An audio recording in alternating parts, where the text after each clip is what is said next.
Karena opsi 2025 tuh eh, yang keterima buat finalis tuh cuman 75 orang dari yang seharusnya tuh 100 orang. Jadi change untuk keterima finalis tahun kemarin tuh cuman 0,75% gitu. Udah gitu, itu pun juga kayaknya tuh tahun lalu antara finalnya online atau jumlah finalisnya tuh dikurangin karena kan efisiensi anggaran. Jadi ternyata pilihannya tuh finalisnya dikurangin sekitar 25 orang tuh. 25 terus udah gitu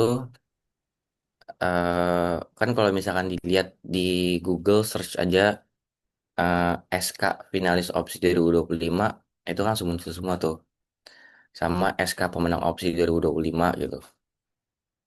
Terus udah gitu aku tuh tahun lalu meneliti tentang eh karena aku IPT ya, jadi kan ada produknya. Aku tuh bikin produk tentang gimana cara untuk mendeteksi penyakit jantung, tapi dari kertas. Nah, jadi kalau misalkan kita mau deteksi penyakit jantung itu kan kita harus datang ke dokter untuk istilahnya MRI scan atau pokoknya kita harus ke dokter lah intinya kan. Ke dokter jantung dan pakai alat MRI scan itu kan yang cuma bisa dibaca oleh dokter. Bahkan suster itu nggak bisa ngebaca dari hasil MRI scan-nya. Jadi aku tuh ngebuat alat apa bukan ya benda lah alat yang dia itu konsepnya kurang lebih sama kayak rapid test COVID. Nah kan kalau misalkan rapid test COVID itu kan dia cuma sekali pakai di di dirobek, dicolok ke hidung, terus udah gitu di langsung ada gitu kan hasilnya. Nah, konsepnya ini juga sama, tapi ini tuh pakai nanopartikel emas, terus pakai protein yang mengikat jantung, namanya tuh HFABP. Jadi jadi protein ini tuh bakalan pecah dan tersebar ke seluruh darah, pokoknya ke seluruh tubuh dia tuh adanya di dalam darah. eh, saat jantungnya itu terjadi kerusakan. Jadi kalau misalnya jantungnya rusak, nanti protein itu bakalan langsung mengalir ke dalam tubuh. Pokoknya mau mau ambil darahnya di tangan, mau ambil darahnya dibuka nih, mukanya dirobek lah istilahnya sampai keluar darahnya, itu pasti ada protein itu gitu. Nah, terus nanti eh, hasil dari darahnya itu ditetesin ke namanya kertas saring Whiteman. Di kertas saringnya itu udah ada AUNPS sama anti HFABP-nya. Nah, jadi kalau misalkan secara kimia kan anti HFABP ketemu HFABP pasti kan ada terjadi ikatan nih, ikatan. Nah, nanti perubahan warnanya itu di perubahan warnanya itu disebabkannya dari AUNPS. Nah, jadi nanti dari warnanya itu, nanti kan dia berubah warna. Nah, warnanya itu kan kita nggak bisa tahu nih warna. Maksudnya kalau misalkan pakai indikator warna itu kan agak ribet kan. Nah, jadi aku tuh ngebuat aplikasi yang bisa untuk nge-scan. Jadi nanti kalau misalkan hasil warnanya berubahnya kayak gimana, itu nanti kelihatan di aplikasinya. Terus juga aplikasinya tuh lengkap, dia kayak ada untuk konsultasi dokter. Udah gitu kalau misalkan memang ada apa, memang ada komplikasi atau apa bisa langsung rujuk ke rumah sakit gitu. Jadi terus udah gitu juga itu modelnya benar-benar kayak packaging doang. Terus isinya ada lancet, alcohol swab sama kertasnya di dalam packaging itu. Terus udah gitu untuk aplikasinya itu ada barcode scan di bawah dari aplikasinya. Itu kurang lebih penelitiannya.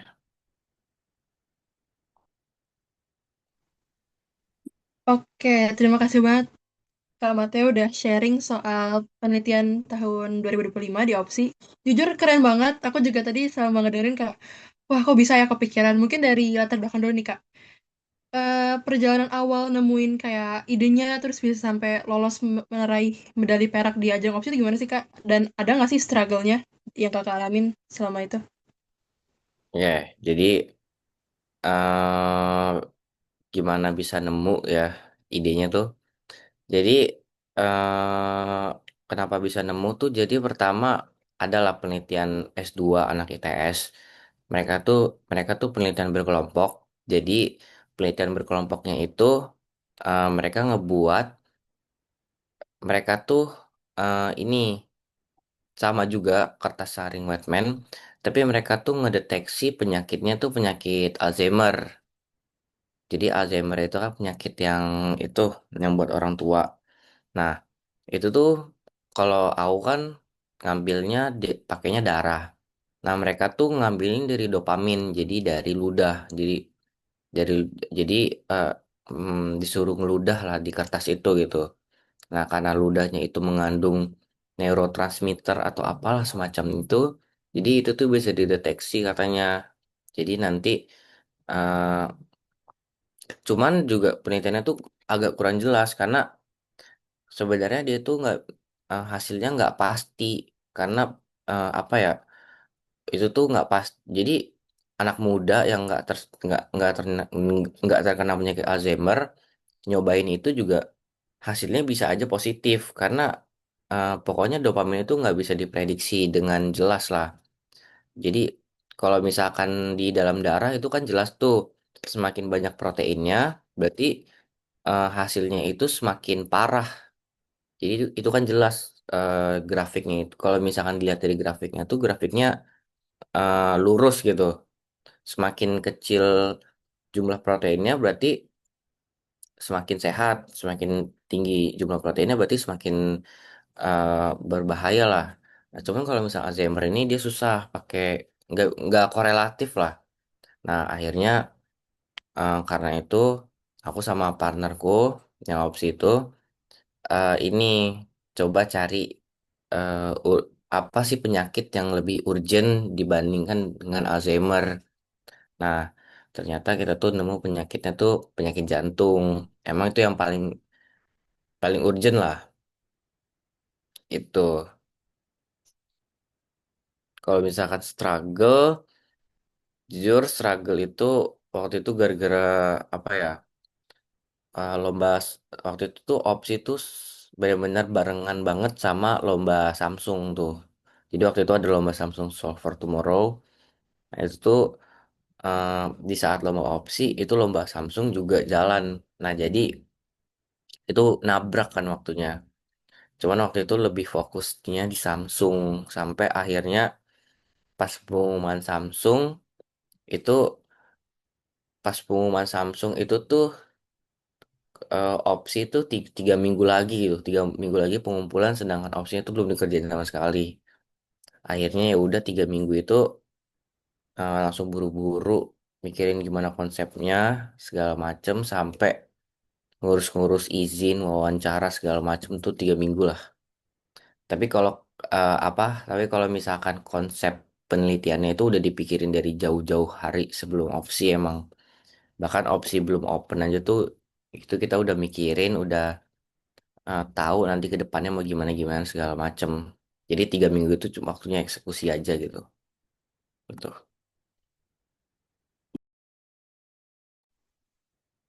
Oke, baik Kak Mateo. Terima kasih atas sharingnya. Mungkin pertanyaan selanjutnya nih ya Kak. Dari Kak Mateo sendiri nih tentang ide dan research progress, bagaimana sih tips dan trik untuk nemuin ide yang unik? Apalagi kakak nemu idenya sebelum opsi dibuka bahkan kan, yang nyari ide yang unik, relevan, dan mungkin masih fresh untuk diteliti. Dan apakah juri itu mencari yang spesifik gitu? Oke, jadi gimana cara cari ide yang unik, bagus dan relevan? Itu kita harus melek sosmed sih.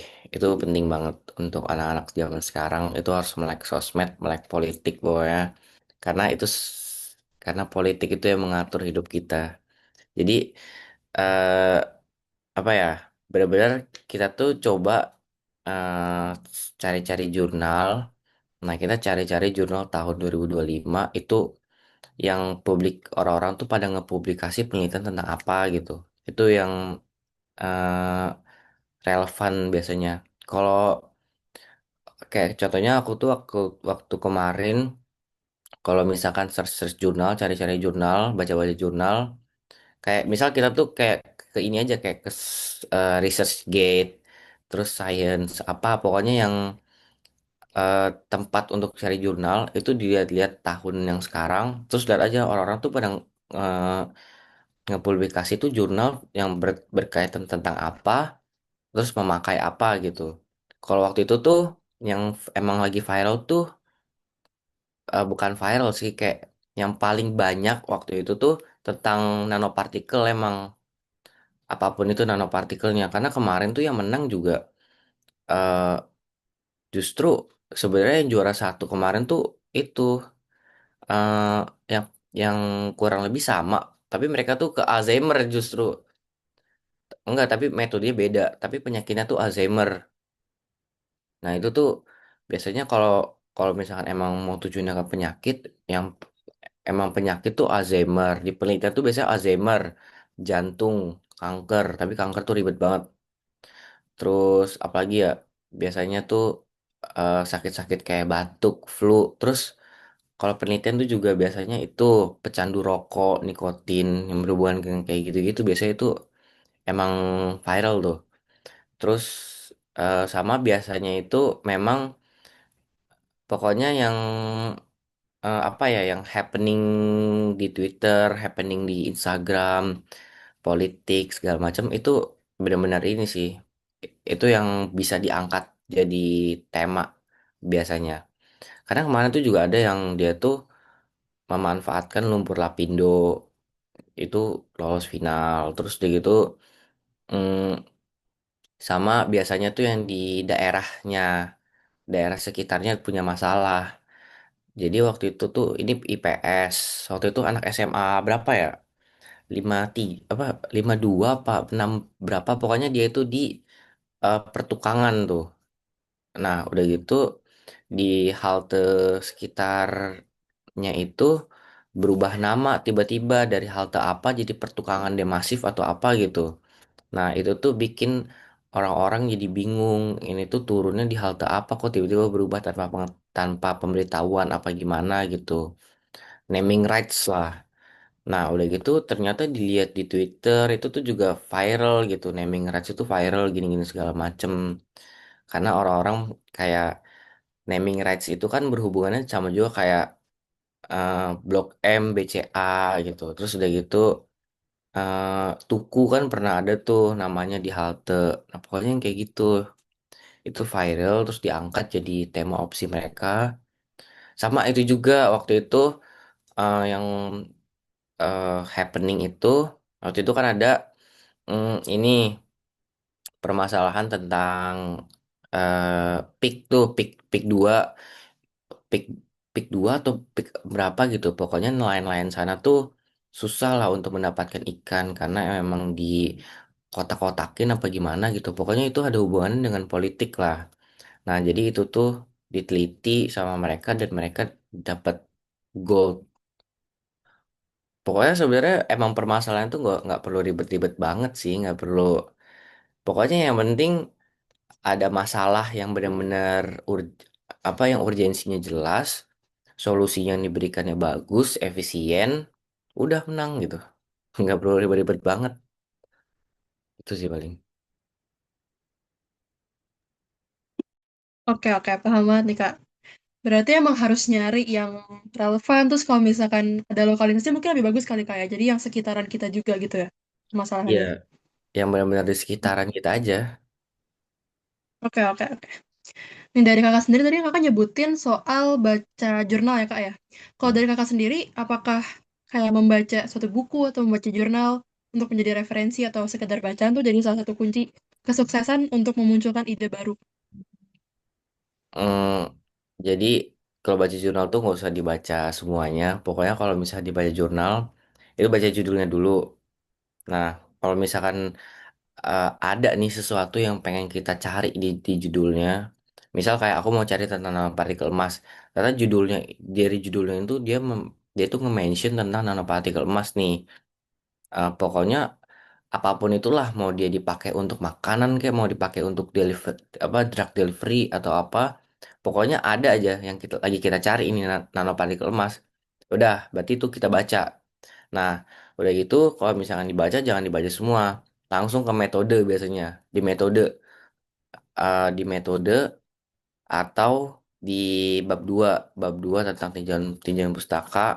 Terus udah gitu, biasanya tuh yang penting ya kalau misalkan emang kita lagi pengen tentang nih kalau misalkan tujuan kita untuk literatur berarti bab 2. Tapi kalau misalkan untuk riset itu kita langsung ke bab 3, bab 4. Udah gak perlu dibaca bab 1 tuh nggak perlu dibaca. Terus udah gitu bab kesimpulan atau apa itu nggak perlu dibaca. Yang penting tuh biasanya bab 3 bab 4 aja pokoknya. Kalau misalkan emang lagi baca jurnal atau ya kalau misalnya emang mau cari latar belakangnya apa atau gimana ya baca bab 1, baca abstrak. Tapi yang penting tuh biasanya aku tuh kalau misalkan emang riset itu langsung ke bab 3 bab 4 pokoknya gitu. Karena itu intinya. Oke, thank you nih Kak. Nah, sekarang karena opsi 2026 itu ternyata batas pengumpulan proposal kan tanggal 7 Maret nih 2026. Kalau dari Kak Mateo sendiri buat anak-anak kira SMA 30 Jakarta yang ingin mengikuti opsi, kira-kira urgensi kita sekarang nih dan tips dari Kakak untuk memulai pencarian itu gimana sih Kak? Jadi kan tadi baca jurnal, terus apakah ada lagi selain itu? Nah karena ini tuh kan Maret ya berarti bulan depan ya. Kita tuh sekarang berarti udah harus mikirin konsep. Pokoknya dipikirin konsepnya secara matang. Urgensi dari permasalahannya itu harus benar-benar jelas. Jadi nggak inilah. Pokoknya urgensi permasalahannya dulu dipikirin. Jadi sebenarnya inti simple dari opsi itu adalah ada permasalahan, terus kalian memberikan solusi dari permasalahannya apa. Udah gitu aja sebenarnya. Jadi yang harus dipikirin itu memang urgensi dari permasalahan itu harus jelas, harus benar-benar urgent nih permasalahannya. Terus udah gitu eh, apa? Terus kan kalian tuh harus memberikan solusi. Nah, solusi yang kalian berikan itu harus yang pertama efisien. Jadi kalau misalkan itu digunakan untuk orang atau memang misalkan digunakan untuk dokter atau digunakan untuk seseorang apa atau pokoknya ini barang bakal digunakan seseorang kan harus pikirin saat barang ini digunakan kira-kira simple nggak sih atau justru ribet gitu atau eh, udah ada barang di pasaran yang apa ya yang udah terjual luas udah digunakan masyarakat dengan apa digunakan masyarakat sehari-hari gitu. Terus udah gitu harga juga lebih murah gitu. Ya ngapain kalian memberikan solusi yang udah ada gitu. Terus udah gitu eh, apa ya harus jangan terlalu mahal-mahal gitu. Jadi seperti contohnya aja kalian tuh melihat ternyata lansia itu makannya susah susah makan pakai sendok. Nah, tapi kalian tuh mau ngebuat alat, istilahnya alatnya ini sendoknya bisa nyendok otomatis lah ke mulut lansianya gitu. Nah, terus kalau misalkan memang itu, kalian coba pikirin, menurut kalian pakai alat ini tuh makin ribet atau justru membantu sih? Udah gitu, harganya mahal nggak? Tahu-taunya satu sendok karena misalkan nyendoknya otomatis, jadi satu sendok aja harganya 200.000 gitu. Itu kan justru menambah masalah kan. Jadi sebenarnya gitu. Inti simpelnya tuh adalah kalian cari permasalahan yang urgent, terus kalian memberikan solusi yang praktis, simple, efisien, murah, pokoknya gitu. Nah karena itu jadi kalian itu emang harus sekarang itu benar-benar dipikirin aja dulu konsepnya dipikirin secara mateng. Nah udah gitu kalian juga kalau misalnya mikirin konsep itu dipikirin juga eh, pemikirannya tuh panjang sampai biaya nih, biaya apa? Biaya kalian nanti untuk ini. Jadi kan kadang kalau misalkan penelitian itu kan ada pengujian-pengujiannya tuh. Nah, kalian juga pikirin itu pengujiannya di mana, harganya berapa. Terus udah gitu ini apa? Alat-alatnya mahal nggak, bahannya mahal nggak, itu juga harus dipikirin. Karena ada aja yang kadang stuck di tengah-tengah gara-gara ternyata harus melakukan pengujian ini. Satu pengujian harganya 2 juta, kalian perlu menguji 5 sampel 10 juta gitu. Itu ada juga yang ya udah dipaksain aja lah karena udah setengah jalan gitu. Akhirnya keluar 10 juta gitu. Jadi itu juga saat kalian mikirin tentang ide itu benar-benar dipikirin sampai sejauh itu. Jadi eh, jangan sampai nanti akhirnya stuck di tengah jalan atau pas di tengah-tengah jalan kalian malah mikir itu sebenarnya worth it gak sih untuk dilanjutin atau gimana gitu. Jadi pikirin konsep dulu secara mateng, benar-benar mateng nih konsepnya. Baru ntar kalau misalkan konsep udah mateng, terus proposal tuh gampang. Benar-benar tinggal kalian baca jurnal, minta tolong AI juga nggak apa-apa. Apalagi sekarang tuh kan AI itu dia udah apa ya? Kalau nggak salah sekarang tahun ini tuh udah ada regulasi apa gitu tentang AI. Harus harus harus apa ya? Kalau nggak salah tahun ini tuh dia harus ini ya, harus tulis kita tuh pakai AI atau enggak gitu. Iya Iya, nggak sih? betul. Sudah ada Iya regulasi, kan? iya, sudah ada regulasi. Ya karena aku juga nulis ya minta tolong AI juga gitu. Semua orang pastilah. Tuh. Oke, oke. Ya, baik, Kak. Tapi kalau misalkan untuk dari penulisan proposal, kakak ada struggle nggak? Kan kakak bilang mungkin beberapa ada yang pakai, mungkin dari susunan latar belakang nih kak, mungkin juri pengennya latar belakang yang kuat, atau misalkan bab tiganya harus jelas, atau gimana tuh kan kalau untuk tanggal 7 Maret ini kan sampai pengumpulannya kalau tidak salah bab 3 dulu ya, belum sampai bab 4. Kalau misalkan proposal itu nggak ada sih. Kalau proposal tuh kalian tuh benar-benar bakalan cuman dicek administrasinya aja sebenarnya. Bakal dicek administrasi, data-data kalian lengkap atau enggak. Terus udah gitu memenuhi syarat atau enggak, sama penelitiannya dicek biasanya. Penelitiannya tuh eh, apa ya? Apa sih? Kayak kadang ada aja beberapa penelitian yang emang nggak bisa diteliti, akhirnya ditolak. Kayak kalau misalkan mereka tuh mau neliti tentang sampai sampelnya itu, misal sampel dari penelitiannya itu misal eh, narkoba gitu atau orang pengedar narkoba apa gimana itu biasanya emang itu itu yang nggak bisa lanjut. Kalau proposal tuh ya kalau misalnya emang administrasi kalian lengkap, terus udah gitu penelitiannya juga wajar, normal, nggak nggak gila lah pokoknya penelitiannya, ya itu pasti dapat kok kalau proposal. Karena proposal tuh benar-benar cuma dicek administrasinya aja segala macem. Yang ribet tuh nanti pas laporan. Nah, kalau laporan itu tuh kalian harus tekeninnya banget tuh di bab 3. Bab 3 itu harus ditekenin metode. Bab 3, bab 2 tuh ya udahlah. Bab 2 tuh juga nggak akan terlalu dibaca biasanya. Pokoknya bakal dibaca banget tuh latar belakang. Karena berhubungan kan dengan latar belakang permasalahan kalian, urgensi penelitian, terus pokoknya eh, yang melatar belakangi permasalahan ini apa itu latar belakang.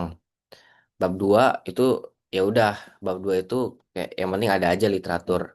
Bab 3 itu penting metode. Gimana kalian tuh pakai metode apa? Metodenya ribet atau enggak? Terus udah gitu metode kalian itu simple kah, efisien kah, murah kah atau berapa gitu. Terus udah gitu hasilnya itu nanti gimana? Dilihat, dikasih lihat. Terus udah gitu data-datanya gimana? Kalian penghitung datanya, udah gitu bagus gak data-datanya atau justru jelek datanya. Terus udah gitu pokoknya kalian tuh jangan bohong aja. Atau kalau misalkan kalian di ini datanya jelek itu jangan sampai bohong. Karena juri itu tahu gitu. Kalau misalkan kalian manipulasi data